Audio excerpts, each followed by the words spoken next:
11:36 a.m. during the changeover following the fifth game of the second set in Sunday's Monte Carlo Masters final, Fabio Fognini had his already taped ankle more heavily bound. He also had the trainer heavily wrap his right thigh.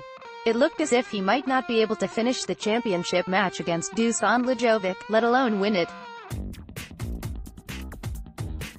Returning to the court, Fognini served his first ball. Lajovic engaged him in a long, spirited rally, testing Fognini's leg. The point ended when Fognini darted forward and heavily cut a backhand side spin drop shot, his finesse so acute that even on television you could see him let his wrist go slack at precisely the right moment. The ball floated across the net, kissed the clay, and curved on the bounce, out of court, just beyond the reach of a lunging Lajovic. Fabulous Fabio's shot was remarkable and unpredictable, an apt symbol for the way the first of this year's Euroclay Masters events played out. Going in, the internet was aflame with anticipation of a final between the two top-ranked players in the world, Big Four icons Novak Djokovic and Rafael Nadal. Instead, the tournament produced a pair of first-time Masters finalists, including the lowest-ranked Masters finalist, No. 48 Lajovic. Since 2001, Fognini, the Italian touch artist, seeded No. 13 and winless on clay this year before the tournament, went on to win the title with a 6-3, 6-4 victory in the final. The effort capped a week of astonishing upsets and, for the game's stars both young and old, sobering realities. Fabio Fognini joins the list of first-time. In the 17 previous Masters 1000 events, the only player to win his first crown, @Chilich_Marin in 2016 at Cincinnati Tennis. At Tennis Channel pic.twitter.com/U8V9QT5KJW, Greg Sharko, at Sharko Tennis, April 21, 2019. Here are 5 things we learned during the course of a chilly, windy week in the Principality of Monaco. All bets are off for Roland Garros going back more than a decade. A member of the Big Four, Djokovic, Nadal, Roger Federer or Andy Murray, has won 33 of the 36 Masters 1000 titles on clay. Until Alexander Zverev won at Rome in 2017, and Madrid in 2018, the lone outsider to take a clay Masters event was himself a Grand Slam champ, Stan Wawrinka. Monte Carlo in 2014. Sure, the weather was lousy last week in Monte Carlo, but it has been challenging in many previous years as well. Yes, there were some truly improbable comebacks, but they were balanced nicely by tidy, artful beatdowns. And it's entirely possible that Nadal and Djokovic will round back into championship form before the French Open. It is, after all, a full month plus distant. But forget for a moment about those 30-something big dogs.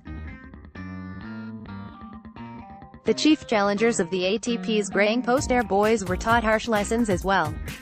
Dominic Thiem, seeded number 4 and considered the most likely successor to Nadal as a dominant clay court expert, lost to Lajovic.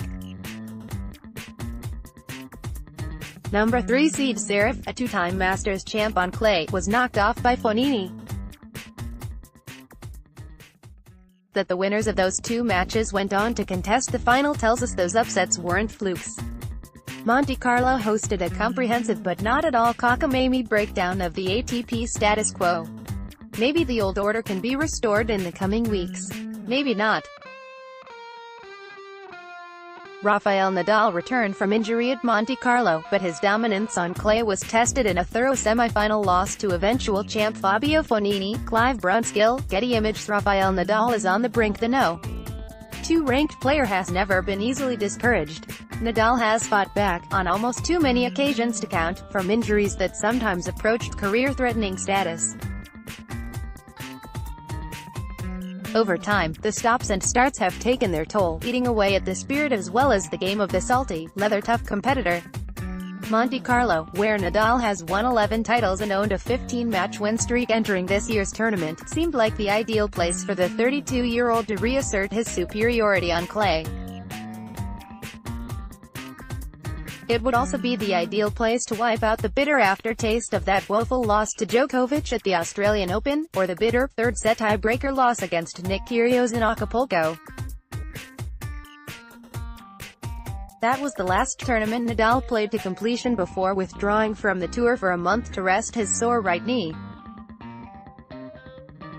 Nadal seemed healed and ready to resume his place atop the clay game through 3 savagely efficient two-set wins in Monte Carlo. But Fognini, who has bamboozled Nadal on 3 previous occasions on clay, shut him down with comparable force in the semi-finals. "I probably played one of the worst matches on clay in 14 years, Nadal told reporters afterward. He went on to ruminate over the toll exacted by injuries that have prevented him from establishing continuity for about 18 months now. He said, "It is more difficult to hold sometimes the level every single day when you don't have confidence in tournaments in a row, or matches in a row." Nadal has time to re-establish continuity over the coming weeks. But his status as the heavy favorite at the French Open is on hold. Novak Djokovic isn't panicking. Yet, Monte Carlo, where no. 1 seed and local resident Djokovic was a 2-time winner, also seemed like an ideal place for Djokovic to hit the reset key. Unlike Nadal, Djokovic was not returning from injury. The 31-year-old Serbian star was merely returning from poor play that left the Australian Open champion a surprise loser relatively early at the 2 North American spring hardcourt events. Djokovic has won the past 3 Grand Slams, and he has an overwhelming lead in the ATP rankings. As of Monday, he has a 3,075-point lead over No. There's certainly no need for Djokovic to panic. But in many matches, including his 3-set quarterfinal loss to Medvedev, his game lacked the lethal edge and aggression that carried him back to the top over the past 9 months. The most optimistic interpretation is that Djokovic is suffering from the "been there, done that" blues and needs the stimulation of a pending major to spark his best tennis. Addressing reporters after his loss, Djokovic said of his recent passive streak, "I obviously still am lacking that determination to go for the shots maybe in some points. Just too many unforced errors. Maybe I'm lacking the consistency with the top results in the last couple of years in the best tournaments, but Grand Slams I have been playing my best, and that's what I intend to do." The disruptors are writing the script. The players who upset the ATP apple cart in Monte Carlo were not the usual suspects. Fognini will be 32 years old within a month. He's won a respectable 8 titles but has been as mercurial and moody as he is gifted. If he experiences a late career conversion to consistency, there's no end to the trouble he can cause. His peers point to related. Lajovic, 28, had never won more than 3 matches at any given tournament, never mind an ATP title. His game has a DIY look, but it's more dangerous than it appears. And he's a scrapper. Meanwhile, dangerous Jo-Wilfried Tsonga is on the mend, and Gael Monfils was playing tour tennis until a strained Achilles forced him to withdraw at Indian Wells. Monfils is expected back for Estoril at the end of this month. Next-gen standouts Daniil Medvedev, who leads the tour with 21 wins in 2019 and knocked off Djokovic last week, and Borna Coric were solid in Monte Carlo, losing to Lajovic and Fognini, respectively. Most important, Juan Martín del Potro, the disruptor-in-chief of the ATP Tour, is penciled in for Madrid early next month. And while it's ridiculous to cast no. For Roger Federer as a spoiler, he's coming off a 2-year Euro clay hiatus and is also returning at Madrid. It appears he will have his hands full, but the Swiss icon might also end up driving the narrative. Maybe next time for the next gen. The appealing fleet of rising 21 and under players, and a few recent next-gen graduates, including No. 8 seed Karen Khachanov, mainly took it on the chin in Monte Carlo. It was surprising to some, given how the youngsters had lit it up in the previous Masters event, last month's Miami Open. Medvedev was the only powerful next-gen force in the tournament. Khachanov, number 6 seed Stefanos Tsitsipas, No. 15 Denis Shapovalov and wildcard Felix Auger-Aliassime all fell by the wayside relatively early. Tsitsipas made it as far as the round of 16, where he lost yet another tough 3-setter to bitter rival